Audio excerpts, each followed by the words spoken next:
Welcome to DSO Live from Orchestra Hall in Detroit.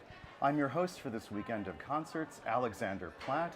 We are, of course, in week 2 of our Festival of French Music here at the Detroit Symphony, and you can find out more by going to dso.org/FrenchFest. And here to discuss this beautiful evening of French music with me is Kristen Clough, music and culture scholar from the University of Michigan. And Kristen and I have signed a blood pact not to speak in fake French for the entire weekend. I make no promises. All right, we shall see. Oh, I did it already. Right. I win.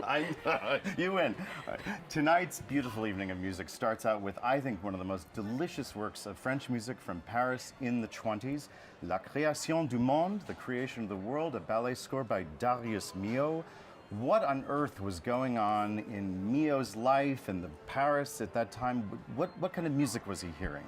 This was such an exciting and ebullient time in Paris. Milhaud writes this in 1923 for the Ballet Suédois, or the Swiss Ballet, on a scenario by Blaise Cendrars. But really, what it's being influenced by is some of the things he was hearing outside of Paris. So Milhaud was actually very interested in Brazilian popular music. He spent World War I in Brazil as a secretary to a diplomat, and he really absorbed that popular music and brought it back to his classical composition style, like you hear in L'Homme et son désir et Le Bœuf c'est le toit. Okay. And so as jazz crossed the Atlantic, Milhaud became really interested in this American popular music. Well, so he was indeed quite the traveler, and after World War I, he visited both London and New York. So exactly what kind of music did he hear on that trip? So he was seeking out American jazz pretty specifically on both of those trips. In London, he heard Billy Arnold's band, and he writes really evocatively about that experience a couple of years later. So I'm going to indulge myself and quote Milhaud a little bit. The new music was extremely subtle in its use of timbre, the saxophone breaking in, squeezing out the juice of dreams. I had the idea of using these timbres and rhythms in a chamber music, but first I had to penetrate more deeply into the arcana of this new musical form, whose technique still baffled me. So he really was studying this as a serious and interesting music, and so then he went to New York, to Harlem, to hear it much more firsthand, and he loved the music he heard. Wow, amazing. Well, we're going to follow the Milhaud ballet score with a work from about 10 years later, the Concerto for 2 Pianos by Milhaud's friend and colleague, Francis Poulenc. Now, Milhaud and Poulenc were, of course, members of a celebrated, loosely affiliated group of composers known as the Six, Les Six.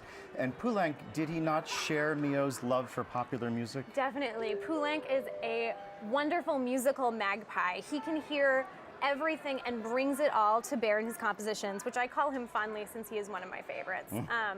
But musicologists have given him this notorious moniker, part monk, part bad boy. And you definitely hear a lot of that insouciant bad boy in his pull of popular music. And it peeks out a little bit in this concerto tonight. It does indeed. Now, Poulenc, of course, was quite the pianist himself. Did he actually perform? Did he take this on the road and perform it himself? He did. He took this on the road with his dear friend Jacques Février. They performed together a lot. Their ensemble was one of the real strengths of this duo.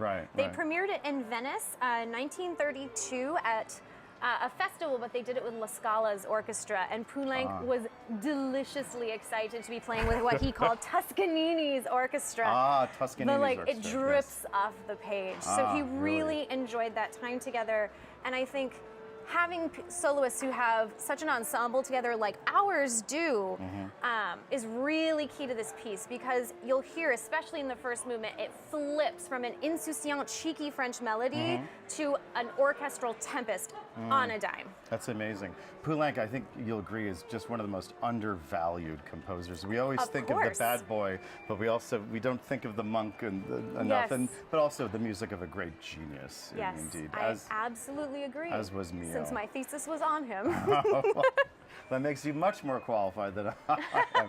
But Kristen, seriously, thank you for your insights on this program. And now it's time to enjoy our first half of this evening's concerts. The Detroit Symphony Orchestra, Maestro Leonard Slacken, and soloists Christina and Michelle Naughton.